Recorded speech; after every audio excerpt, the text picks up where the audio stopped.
खान साहब अस्सलाम वालेकुम। वालेकुम सलाम जनाब। बहुत बहुत शुक्रिया आपका राजा साहब। ये जो भारत में अगर पीएसएल के मैचेस नहीं दिखाए जाते हैं तो इससे किस हद तक नुकसान हो सकता है और इसका हल क्या पाकिस्तान क्रिकेट बोर्ड को किस तरफ जाना चाहिए? फिर पाकिस्तान क्रिकेट बोर्ड को ये करना चाहिए कि एक सॉर्ट ऑफ लेटर ऑफ डिस्प्लेयर लिखें आईसीसी को और उसकी कॉपी मेंबर्स को भेजें कि जो एक कमिटेड बॉडी है इंटरनेशनल क्रिकेट काउंसिल, उसमें एक ऐसा मुतनाज़ शख्स उसकी तैनाती की गई है जो दुनिया की जिस जगह सवाल उठा रहे हैं जयशाह पर। बिल्कुल, और ये कंट्रोवर्शियल हैं, इनका बोर्ड भी कंट्रोवर्शियल है, ये पॉलिटिकल हो चुके हैं। जो आपसी क्रिकेट के या स्पोर्ट्स के मामलात होते हैं वो सियासत से मुबर्रा होते हैं। ये शायद ओआईसी में कभी ऐसी हरकत ना करें, लेकिन क्योंकि ये एक हॉली ऑर्गेनाइजेशन है जिसको आईसीसी कहते हैं, लिहाजा अब आईसीसी को भी बीच में लेकर आ रहे हैं कि हम जो हमारी आईसीसी के इवेंट्स होंगे उसमें भी हम शिरकत नहीं करेंगे, तो ना करें। देखें, हाँ, ये भी बात हमारे इस बोर्ड ने पूरा मौक़िफ़ तो नहीं लेकिन पौना मौक़िफ़ जब अपना लिया। आपने चले चैंपियंस ट्रॉफी करा ली, वैसे तो होना तो ये चाहिए था कि अगर आप नहीं आते तो आप ना आए, लेकिन क्योंकि हमारा रीसेंट पास खासतौर पर ज़कात शरीफ साहब ने काफ़ी डैमेज किया जब वो वहाँ पे चले गए, कच्चे धागे से खिंचे वहाँ पे चले गए। वहाँ पर इज्जत से बढ़ के कोई चीज़ नहीं होती, हम उससे नफरत नहीं करते। अब देखें ना, सवेरा पाशा हो या मीरब हो, आपकी जो क्रिकेट ब्रॉडकास्ट है उसमें आप ज़रूर इंडियन प्रीमियर लीग को शामिल कर लेते हैं, मैचेस डिस्कस करते हैं खुले दिलों से। हमें कोई कैलस नहीं है, हमें कोई एहसास कमतरी नहीं है।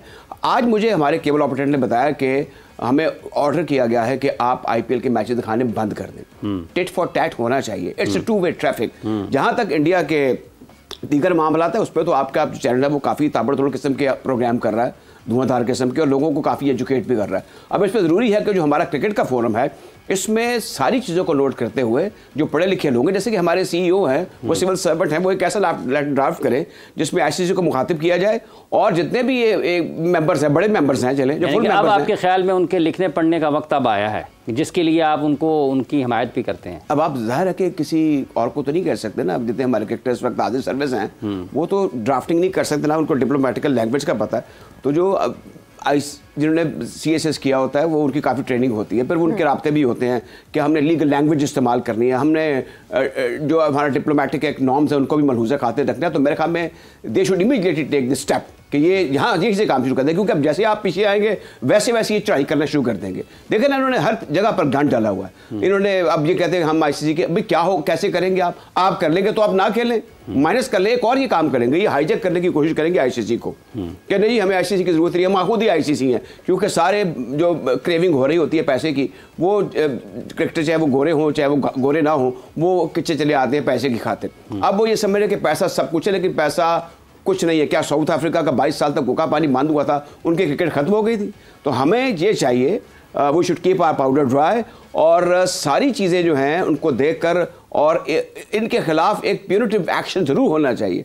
आप खामोशी से बातें करते रहेंगे, ये बात। दूसरी है कि नेशनल कौम, हमारे जो भी जिन लोगों का स्टेक है रिलेशन विद इंडिया, इसमें कल्चरल पर्सनैलिटीज़ हैं, क्रिकेट के लोग हैं, उनको एक माकूल आवाज़ बुलंद करनी चाहिए जो कि क्रिकेट के हवाले से हो रही है, और वैसे भी उनकी जो जारियत है अबाउट दी वाटर रिसोर्सेज। तो ये ऐसी सारी चीज़ें जिसमें हमें खामोशी रहना चाहिए और क्रिकेट को, हमें क्रिकेट के फोरम को बड़े ज़बरदस्त तरीके से इस्तेमाल करना चाहिए। और न्यूट्रलाइजेशन की जहां हम बात करते हैं, ऑब्वियसली पॉलिटिकल इंटरवेंशन की, ठीक है पॉलिटिकल इंटरवेंशन पाकिस्तान में भी है, इंडिया में भी है। आईसीसी बहुत बड़ा ये लिखता है कि पॉलिटिकल इंटरवेंशन नहीं होनी चाहिए, बट फिर शायद इग्नोर कर देता है जब पीसीबी या बीसीसीआई की बात आती है। तो फिर इस पे भी सोचना चाहिए कि कितनी पॉलिटिकल इंटरवेंशन हो सकती है। एक लिमिट है पॉलिटिकल इंटरवेंशन होने की, उस लिमिट को बाईपास ना किया जाए, क्रॉस ना किया जाए। But moving on further, Lahore Qalandars and Peshawar Zalmi कल हुए एक्शन में लाहौर में लाहौर कलंदर्स जो है वो खेल रही थी अपने होम ग्राउंड पे। क्या हुआ मैच का, क्या इस वक्त जो है सिनेरियो है? अगर टेबल की भी बात करें, सबसे पहले तो मैच समरी पे नजर डालें कि कल क्या हुआ Lahore Qalandars and Peshawar Zalmi when they were in action. So yes, Lahore Qalandars मुश्किलात का ही सामना करती रही। जब से शुरुआत हुई तब से ही मुश्किलात सामने आई। 129 130 का दिया टारगेट, पूरे 20 ओवर भी टीम नहीं खेल सकी। Sikandar Raza was the highest scorer with 52 runs, Shaheen Shah Afridi 16 runs and Rishad Hossain the other top scorer 13 runs के साथ। अलजारी जोसेफ ने 3 विकेटें हासिल की, हुसैन तलत ने 2 और ल्यूक वुड ने 2 विकेटें हासिल की। इसके साथ साथ जब जवाब पे पेशावर ज़ल्मी उतरी तो 17वें ओवर में उन्होंने टारगेट अचीव कर लिया। बाबर आजम जो कि कदरे तेज खेले जितना स्ट्राइक रेट की डिबेट इतनी होती है और रिक्वायरमेंट नहीं थी। सो बाबर ने 56 नॉट आउट रहे, बैट कैरी किया। हुसैन तलत 51 नॉट आउट रहे। हुसैन तलत की बहुत अच्छी परफॉर्मेंस रही, जिस तरह उन्होंने स्ट्राइक रेट को भी बैलेंस आउट रखा है। मोहम्मद हारिस ने 20 रन बनाए। शाहीन शाह अफरीदी ने 2 विकेटें हासिल की, हारिस रऊफ ने 1 एंड मिचेल ने सिर्फ 5 रन दिए अपने 1 ओवर में। विद दैट पेशावर ज़ल्मी ने कन्विंसिंगली 7 विकेटों से जीत हासिल की। एंड यस, अपने ग्राउंड में बड़ा एक कंट्रास्ट था राज साहब, बिकॉज इस वजह से कि एक तरफ तो लाहौर कलंदर्स जो है वो हार रही थी, मगर दूसरी तरफ जो है बिकॉज बाबर आजम क्रीज पे मौजूद थे, बाबर आजम रन बना रहे थे। एक दफ़ा बीच में बाबर आजम आउट भी हुए, रिव्यू हुआ, फिर उसके बाद लोग खुश हो गए कि बाबर आजम अभी क्रीज पे ही रहेंगे। सो बड़े मिक्स्ड इमोशंस थे कल जब हम मैदान में देखे। तो देखिए, बाबर आजम का जिक्र किया आपने, बड़े खिलाड़ियों का बड़ा स्कोर करना बड़ा ज़रूरी है। जैसे वार्नर की बात करती है कि वो 38 बरस के हो गए हैं, रिटायर भी हो गए इंटरनेशनल क्रिकेट से, लेकिन ये 40 साल तक लोग खेलते रहते हैं। और आजकल जो T20 है इसमें तो आपने मुख्तसर क्रिकेट खेलनी होती है। बाबर आजम का स्ट्राइक रेट अराउंड 133 था। इनको 200 के स्ट्राइक रेट से स्कोर करने चाहिए मेरे ख्याल में, क्योंकि अब ये देख लें कि अगर ये जो दरमियानी दर्जे के बॉलर्स हैं उनके खिलाफ आपका स्ट्राइक रेट जो है वो इतना नहीं है जो इतना होना चाहिए T20 क्रिकेट में, तो फिर आप इंटरनेशनल क्रिकेट के लिए आप कहाँ खड़े होंगे। तो बाबर आजम और रिजवान पर बड़ी रिस्पॉन्सिबिलिटी है। यहाँ पर अभी थोड़ी सी फ्रेंडली क्रिकेट हो रही है। मैं to be frank I tell you, India की जो लीग हुई थी, थोड़ी फ्रेंडली क्रिकेट हो रही है। राजा साहब, इसको आगे बढ़ाते हैं बात को। हमें senior sports journalist anchor person Mirza Iqbal Baig sahab ने टेलीफोन लाइन पर ज्वाइन किया। बेग साहब, अस्सलाम वालेकुम।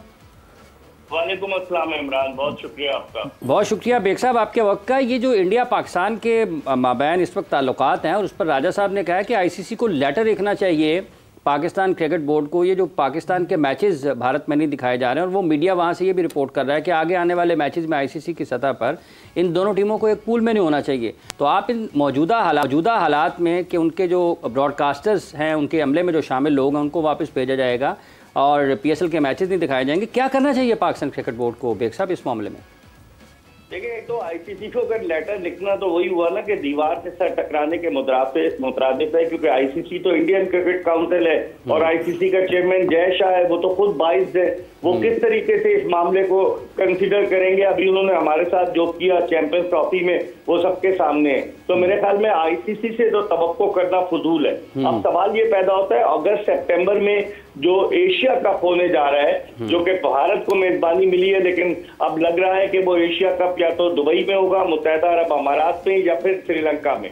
तो क्या उस एशिया कप में भारत पाकिस्तान का मुकाबला करेगा? जिस तरह की खबरें आ रही हैं भारतीय मीडिया की जानिब से कि हर तरह के ताल्लुकात उन्होंने पाकिस्तान से खत्म करने का इंदिया दिया है, तो इसका मतलब ये हुआ कि क्रिकेट के मामला तो पहले ही, जब से 2014 से इमरान नरेंद्र मोदी की हुकूमत आई है, उसने तो एक वाज़ेह स्टैंस लिया हुआ है कि नहीं जी, हमने पाकिस्तान के साथ बायलैटरल क्रिकेट नहीं खेलनी। वो अगर खेलते हैं तो वो कहाँ खेलते हैं कि जो ICC के इवेंट्स होते हैं, और ब्रॉडकास्टर जो है उनमें वो ज्यादातर भारतीय हैं और उनकी शर्त यही है कि जो ICC का मेन इवेंट होगा उसमें पाकिस्तान और भारत एक ग्रुप में होंगे और एक लीग मैच जरूर होगा। तो ICC से तो अपील करना फजूल है। अब ये जो 24 अपराध आए हुए हैं और पाकिस्तानी हुकूमत ने टिट फॉर टैट करते हुए जो स्टैंस लिया है, बिल्कुल सही लिया है। जो भारत करेगा पाकिस्तान उसका जवाब देगा। तो इन 24 अपराध को वापस जाना होगा। और फिर उसके बाद क्या आपके पास इतने कॉम्पिटेंट लोग नहीं है इमरान कि जो इन मामलात को चला सकें, जो ब्रॉडकास्टिंग में अपनी इनपुट दे सकें? ये भी एक $1 मिलियन क्वेश्चन है कि हम, आपको याद होगा 2019 में जब अभिनंदन को पकड़ा गया था और भारत के 2 तैयारे हमने गिराए थे, तो उस वक्त भी यही वो PSL हो रही थी। मैं वहां था UAE में और दुबई में। जी हाँ, दुबई में मैचेस हो रहे थे और उस वक्त भी ये बादल मंडा रहे थे कि जनाब अली भारतीय साहब चला जाएगा, चला गया, मैचेस तो हुए। तो इसका मतलब ये है कि ये सिर्फ मैच ऐसी दिल के बहलाने को गालिब ये ख्याल अच्छा है कि अगर वो चले जाएंगे तो नहीं होगा। PSL तो होगा, पाकिस्तान का ब्रांड है और पाकिस्तान क्रिकेट बोर्ड अब क्या एक्शन देता है ये भी देखना होगा।